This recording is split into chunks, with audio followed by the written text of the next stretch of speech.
विश्वात आतापर्यंत काशी क्षेत्र जे अविनाशी क्षेत्र म्हणून जणलं गेलं, हे अविनाशी क्षेत्र आतापर्यंत शिवमय होतं. पण साम्राज्याची स्थिती जर का पाहिली तर त्या काशीत शिवशंभू महादेव नाही.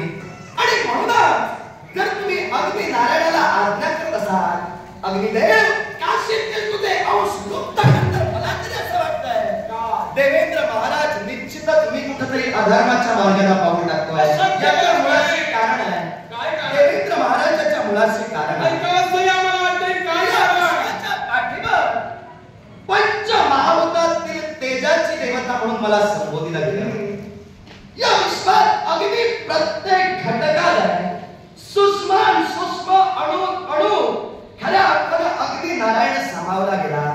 लता वृक्षवेलीत अग्नीचं स्थान आहे.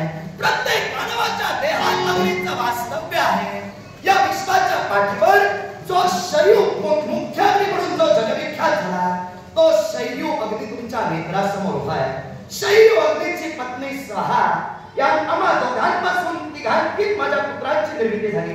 पावक पवमान आणि सुची यांच्यापासून इतरत्र 45 अग्नी निर्माण झाले. आणि या विश्वाच्या पाठीवर 49 अग्नी आपलं कार्य या विश्वाच्या पाठीवर सुरळीतरित्या पार पाडतायत. या विश्वाचा जर सखोल अभ्यास करायचा झाला तर देवेंद्र महाराज प्रत्येक मानवाच्या देहात अग्नीचं स्थान आहे. मानवाच्या देहात असणारं अग्नीचं स्वरूप कोणतं तर मानवात असणारी ऊर्जा खऱ्या अर्थानं अग्नी नारायण होय. मग सांगा काशीतील अग्नीनं आपले अंश जर लुप्त केले तर मानवात असणारी ऊर्जा ही लुप्त पावेल. मग अविनाशी क्षेत्र म्हणजे ते काशी क्षेत्र या विश्वात जणलं गेलं. ती काशी खऱ्या अर्थानं जगाची मागणीच कळे घेऊन काय होईल हे सांगता येणार नाही. याचा विचार करण्यासाठी हा इंद्रिय तत्पर आहे. म्हणूनच सांगा नाही 45 इंद्र या ठिकाणी 45 अग्नी ते आहे ते मला एक सांगा हो, कुणाची आज्ञा पाळतात? देवेंद्र महाराज खऱ्या अर्थानं 45 अग्नी. या 45 अग्नीत आणखी पुन्हा 3 अग्नी म्हणजे पावक पवमान सुची हे 3 आहे. 49 ते अग्नी आहेत ते तुमच्या आज्ञेत वर्तन ठेवताय. पण 45 आहे ते तिघांच्या आज्ञेत आहे आणि 3 आहे हे तुमच्या आज्ञेत आहे. सत्य आहे का? मग मला एक सांगा, तुम्ही वावरतात ते आमच्या आज्ञेत वावरतात. मग मला सांगा तिघांनी तुमच्या सानिध्यात वावरणारे 3 अग्नी यांनी जर तुम्हाला प्रत्युत्तर करून जर का प्रश्न विचारला तर तो अधिकार त्या तिघांना पोचतो का? देवेंद्र महाराज काय प्रश्न उपस्थित केला योग्य. विश्वात जे 49 अग्नी आहेत त्या 49 अग्नीतील मुख्य अग्नी शैयू अग्नी. बरोबर. त्या शैयू अग्नीवर खऱ्या अर्थानं तुमचं अधिपत्य आहे. पण माझ्या आज्ञेखाली पावक पवमान आणि सुची ही अग्नी अग्नी आहे. बरोबर. आणि म्हणूनच या माझे सारे पुत्र आणि पौत्र मिळून आम्ही 49. योग्य नाही. मग मला जर प्रश्न करण्याचा अधिकार इतरत्रंना पोचत नाही असं जर आपण म्हणतात बरोबर, तर मी तुमच्या समोर शंका उपस्थित काय केली? या विश्वात अविनाशी क्षेत्र म्हणजे काशी क्षेत्र. शब्द सत्य. काशी आजपर्यंत अधर्म कधीही घडला नाही. काशी धर्माच्या जोरावरच अजूनही स्थित आहे. मग समजा धर्माच्या जोरावर स्थित असणाऱ्या काशी अग्नी नारायणानं आपले अंश लुप्त केले तर अग्नी नारायणाकडून कुठेतरी अधर्म घडणार नाही का? हे लक्षात ठेवा. तुम्हाला वाटत असेल तो अधर्म आहे, पण जी काशी म्हणून ओळखली गेली ज्यावेळी तुम्ही आलात त्यावेळी मी तुम्हाला प्रश्न विचारला. काशी म्हटल्यानंतर शिवशंकर म्हणून ओळखलं जातं. शब्द सत्य आहे का? शिवशंकराची महिमा सपतिकाच्या धर्माई समोर येते.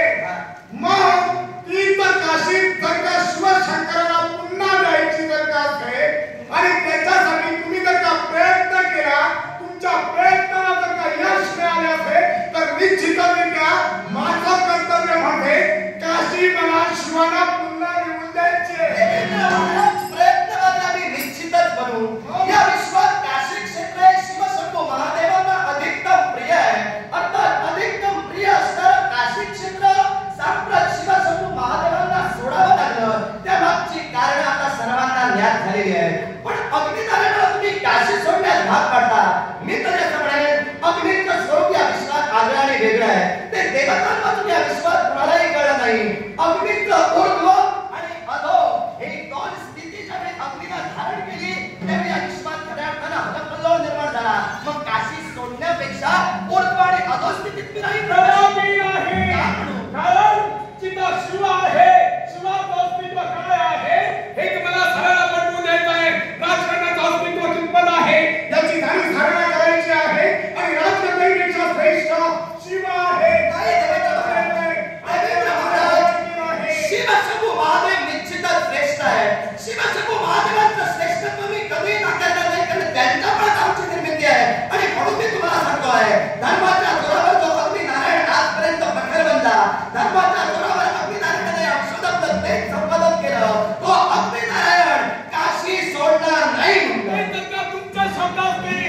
याच समयी तुम्हाला ही राज आज्ञा आहे. काशी सोडावी लागणारच तुम्हाला. देवेंद्र महाराज शेवटचं अस्त्र बाहेर काढला. राज आज्ञा अग्नी नारायणाला झाली.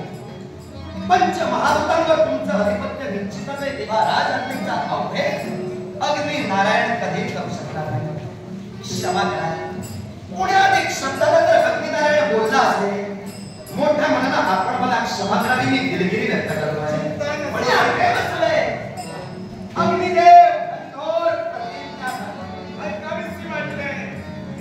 काशी क्षेत्राच्या ठिकाणी अग्नी नारायणाचे असणारे अंश अग्नी नारायण लुप्त करे. आणि तुमच्या म्हणण्यानुसार या विश्वात अग्नीचं महत्व काय आहे? अग्नी जर नसेल तर या विश्वात काय घडू शकतंय याची प्रचिती काशीतील प्रत्येक प्रजाजनांसहित त्या रिपुंजय राजाला करून देईन. आणि काशी सोडून अग्नी नारायण